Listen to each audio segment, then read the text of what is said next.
Juan did with 35 and Debo with 3 kind of sparked you late. Was the difference here what you did defensively in 10 or 12 possessions at the end?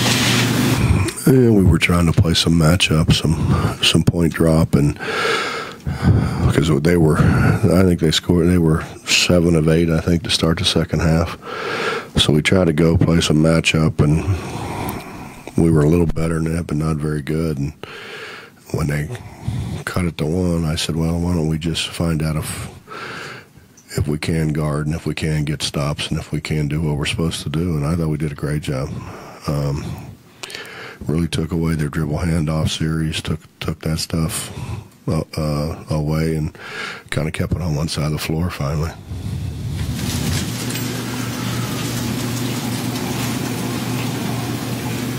Did it get to a point where it seemed like the only thing that they had offensively was high screen and roll?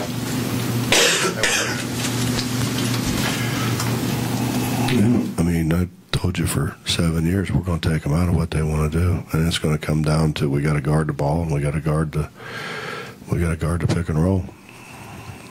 And I think we did that. I think we took them out of their dribble handoff series, took them out of the all the baseline stuff that they run, and then I mean that's what good coaches do. You figure out some other way to get a basket. We're just young and dumb. We made some really bad decisions. You don't run at a guy who's got a dead ball. You don't run at him to double him. He's already stuck. And we did that twice. 2 different guys.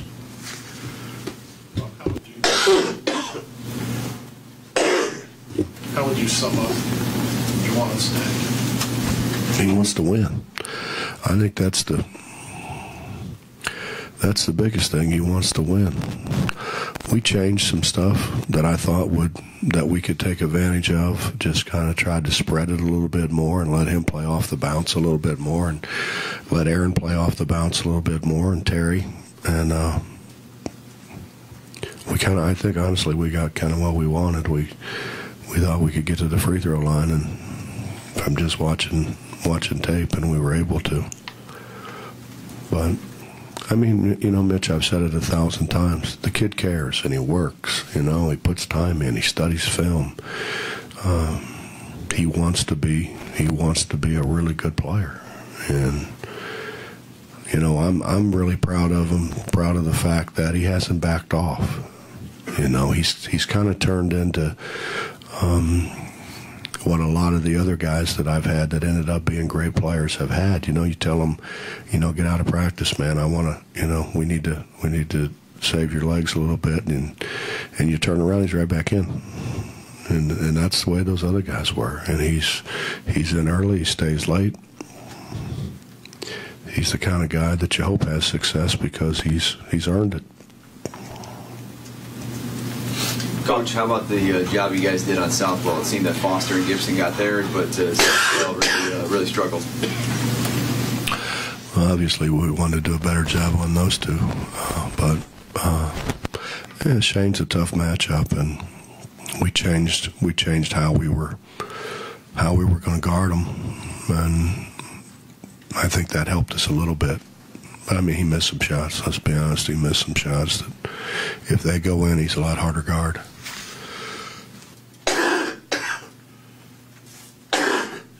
Yes, ma'am. Bob, the changes you made with your offense, was that a thing for you, or was it a thing for Kansas State? Well, they help so much, Mike. When you gang guard the way they gang guard, it's if you don't really get them spread, it makes it really difficult. And we didn't get them spread enough, and before, and so we wanted to spread them, and then you hope that Nate and Remy can make some shots, and fortunately Nate made one early, and so you don't help quite as much, and then Remy made a couple late because they were helping. They were concerned about our penetration. We've got to do a better job on the pick and roll. I mean, we got to do a better job scoring off of that and getting the ball to our bigs down there. And we just, our decision making isn't as good as what it needs to be. Terry took a bad shot start to half and had Remy wide open in the corner. He should have kicked it. Aaron had an offensive foul that he ran over Gibson. I don't really think he ran over Gibson, but he bumped into him, and he should have kicked it to the corner, and he didn't. So, we just got to get better at those things and better at recognition as to what people are doing. It all sounds like stuff that you can easily do, or maybe you already do in larger guard. Is it something that could sustain, or was it just a one-day? It's really easy, Mike, to look at it on film and say, I see you should have done that. It's a little harder when people are out there chasing you around trying to steal the ball from you. It becomes a whole lot harder, and it's a whole lot harder when you're 6'2" or whatever, and you're into all those arms and legs, and it's hard to get a good look. So you have to kind of rely on really kind of what the coaches tell you, that that which guy's going to come open. Because we sit there, we don't have anybody guarding us. I feel like I do sometimes, but I really don't. Coach, Gibson's turnover when he throws it out of bounds, Southwell's play where he gets the ball and he goes out of bounds. Are those two of the key moments of the game? And then your defensive pressure, is that probably the best it's been all season? I thought for a 3 or 4 possession deal, that's the best it's been. Ability to get to the rim and his quickness, rate that amongst the other guards that you've had, all the guys that going on. Does he like anybody? I don't know that I've ever had anybody like him, to be honest with you. Nick had great quickness, but it was, he could get you going this way, backwards, and then you'd think he was going to step back and you'd raise up and he'd go by you. He's the only one that's, I think, even close. Logan didn't play that way at all. He's probably, if there's anybody, probably a little bit more like Satterfield, but I think he's more explosive than what Sat was.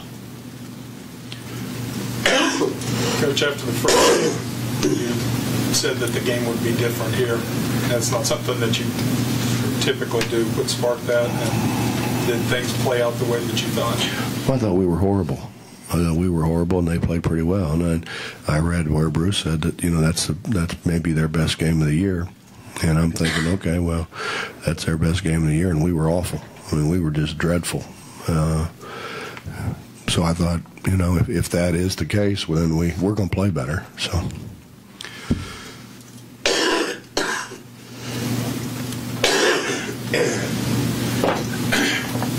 Anybody like take this? I'd love to give it away. I already got my own. Okay. You always do. You're so damn selfish. When you spread the floor the way you successfully did today, it obviously plays into Juwan's hands and he scores 35.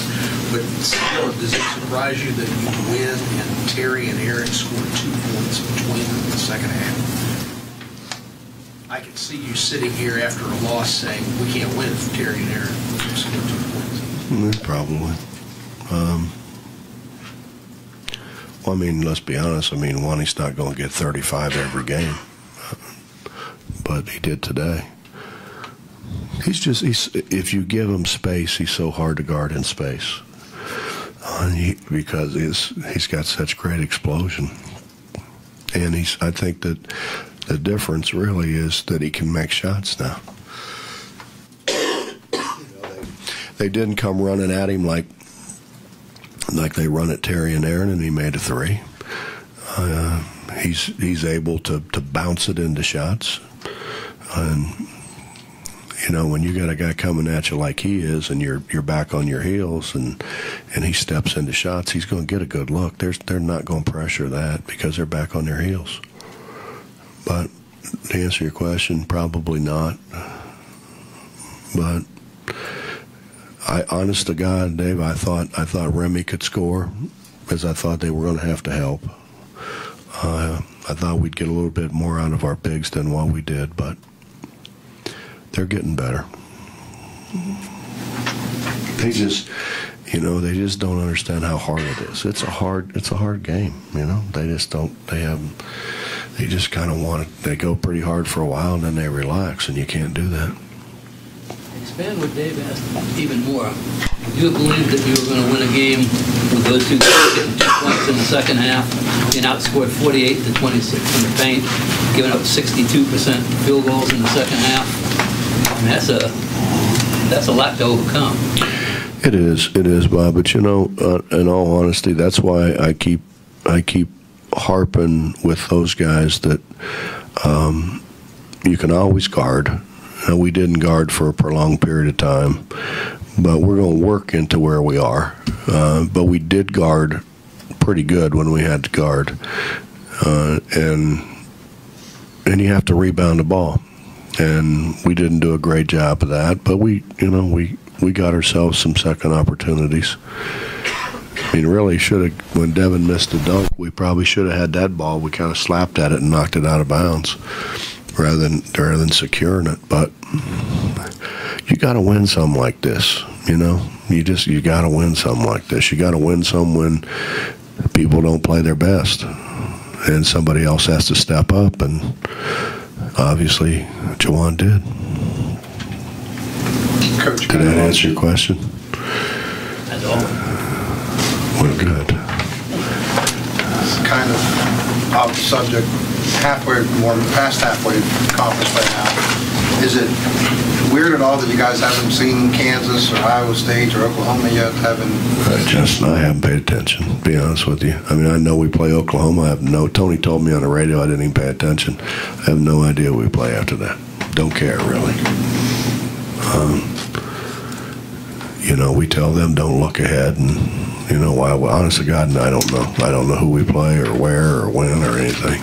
We must play Kansas because everybody's calling wanting tickets at some point in time here soon. But other than ticket requests, that's the only time I, think about it. Anything else? Thanks.